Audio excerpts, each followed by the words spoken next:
To Deevena channel. పిల్లలు ఏం చేస్తున్నారా? ఇవాళ టిఫిన్లోకి బొంబాయి చట్నీ చేసుకుందామా, శనగపిండి చట్నీ అంటారు దాన్ని. చేసుకునే విధంగా చేసుకుంటే చాలా టేస్ట్గా ఉంటుందరా.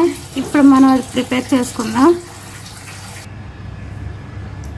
ముందుగా మనం 2 పచ్చిమిరపకాయలు, చిన్న అల్లం ముక్క వేసానురా.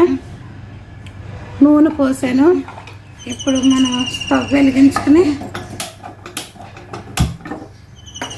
ఈ 2 జస్ట్ అలాగా ఒక వేపిందాం.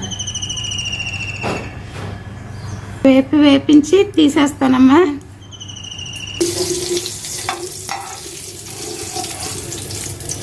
ఇదిగోనమ్మా, బాగా వేగక్కర్లేదురా. ఇవి పచ్చి మిక్సీ పడితే కొంచెం పచ్చి వాసన వస్తుంది. అందుకని అలాగా కొద్దిగా అల్లం ముక్కలు 2 ముక్కల కింద చేసి వేసాను అనమాట. ఇప్పుడైతే మనం కొంచెం ఆవాలు వేసుకుందాం. ఆయిల్లోను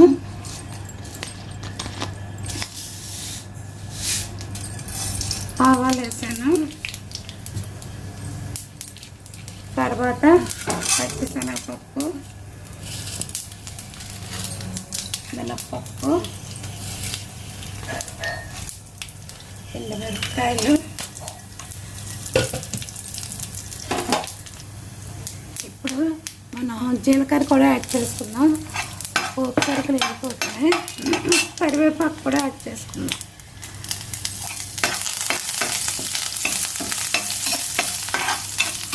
ఇప్పుడు ఇందులో వాటర్ పోసేసుకుందాం. గ్లాసు వాటర్ పోసుకుందాం.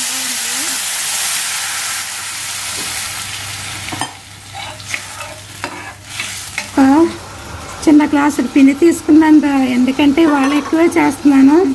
నేను మా పెద్దమ్మాయి గారి ఇంటికి వచ్చాను భీమవరం. ఇంత పిండికి నేను ఇంత చిన్న చింతపిక్క వేస్తున్నాను. ఇలా వేస్తే టేస్ట్గా ఉంటుంది. మీకు ఎవరికైనా నిమ్మకాయ రసం వేసుకోవాలంటే కూడా మీ టేస్ట్ని బట్టి మీరు వేసుకోవచ్చు. నాకైతే చింతపండు టేస్ట్ నచ్చుతుంది. ఇది వేసుకుని శుభ్రంగా నేను కలుపుకుంటాను. ఇప్పుడు ఈ చింతపిక్క కూడా నేను ఇందులో ఇలా కలిపేస్తున్నాను.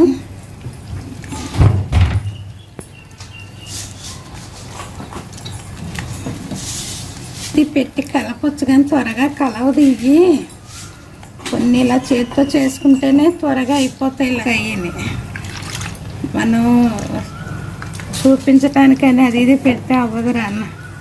అందుకని కవగా చేపెట్టి కలుపుతున్నాను. మా మనవడు కాలేజీకి వెళ్ళాలి. అక్కడ మనవరాలు, ఇక్కడ మనవడును. ఇప్పుడు మరుగుతుంది కదా, మనం ఇందులో వేసేద్దాం.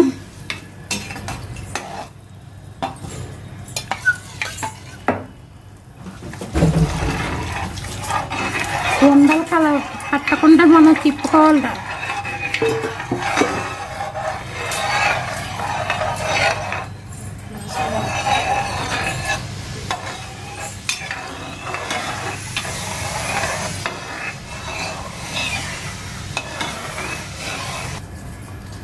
ఇప్పుడు మనం దీనికి సరిపడా సాల్ట్ వేసుకోవాలమ్మా. వేసుకున్నాను. కావాలంటే నేను తర్వాత టేస్ట్ చేసి చూసుకుని వేసుకుందాం. ఈ శనగపిండి చట్నీ అందరూ ఇష్టంగా తింటారు లేదా, కానీ మా మనవాళ్ళకైతే చాలా ఇష్టం.